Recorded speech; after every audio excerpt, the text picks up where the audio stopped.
Laurent Villard, je suis directeur de recherche à l'INSERM et je dirige l'équipe de neurogénétique humaine dans le Centre de génétique médicale de Marseille. Bonjour, je suis Jean-Christophe Roux, également directeur de recherche et je travaille dans l'équipe de Laurent Villard. Alors à la base, c'est pour une question de curiosité pour l'ADN, pour la génétique, parce qu'à partir de molécules relativement simples, on arrive à faire toute la diversité du vivant. Curiosité pour le cerveau, qui est un organe qui reste assez mystérieux, et puis un intérêt et un enrichissement, on va dire, à travailler au contact des malades et de leurs familles pour essayer de développer de nouvelles thérapies. Moi, c'est un petit peu pour les mêmes raisons et l'idée étant de travailler sur le vivant, d'avoir des modèles cellulaires, animaux, essayer de comprendre mieux la pathologie et surtout d'apporter, si c'est possible, des solutions thérapeutiques. Dans l'équipe, en association étroite avec l'hôpital d'enfants de la Timone, nous étudions les maladies qui vont empêcher le développement normal du cerveau de l'enfant.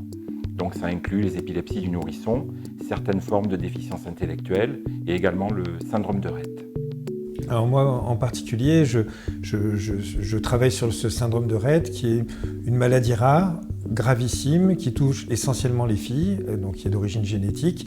Et ce qui est dramatique, c'est que premièrement, cette pathologie ne possède pas de traitement actuellement, de traitement curatif, mais également c'est une maladie où à la naissance, l'enfant naît normalement, tout va bien, et ensuite se développe la pathologie dans les 6 à 18 premiers mois de vie.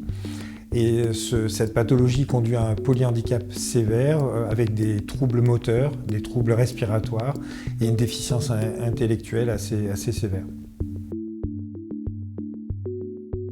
Il y a différents niveaux. On va commencer par explorer l'ADN de ces enfants malades pour essayer de trouver la cause de leur maladie. Et puis ensuite, à partir de là, on va développer des modèles. Et puis, grâce à ces modèles, on va essayer de comprendre la maladie.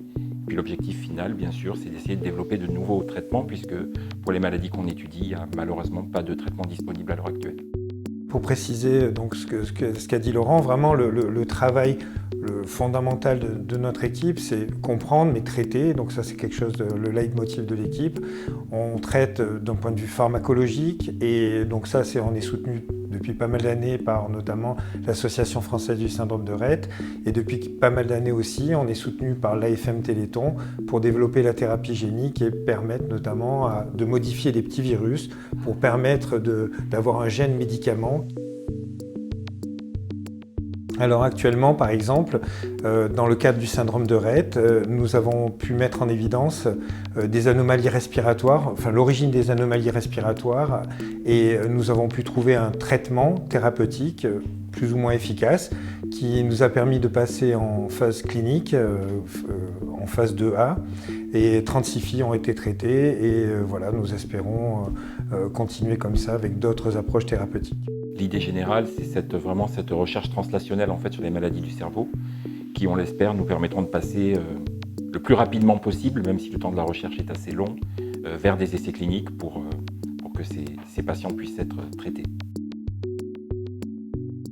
Pour l'instant, nous sommes financés principalement, dans le cas du syndrome de Rett, par l'Association française du syndrome de Rett. L'AFM Téléthon nous aide pour développer notamment la thérapie génique et pour remettre un gène médicament grâce à des petits virus dans un organisme qui est muté. Et les prochains dons nous permettront d'avancer un petit peu plus rapidement pour essayer d'accélérer justement ce côté translationnel pour passer des modèles qu'on étudie aux patients le plus rapidement possible. Le cerveau est un organe difficile à atteindre et donc on a besoin de technologies innovantes pour arriver à délivrer des médicaments, quels qu'ils soient, vers le système nerveux central. Et pour ça, on a des technologies qui malheureusement sont relativement coûteuses et donc ce soutien-là est vraiment important pour qu'on puisse continuer ces programmes.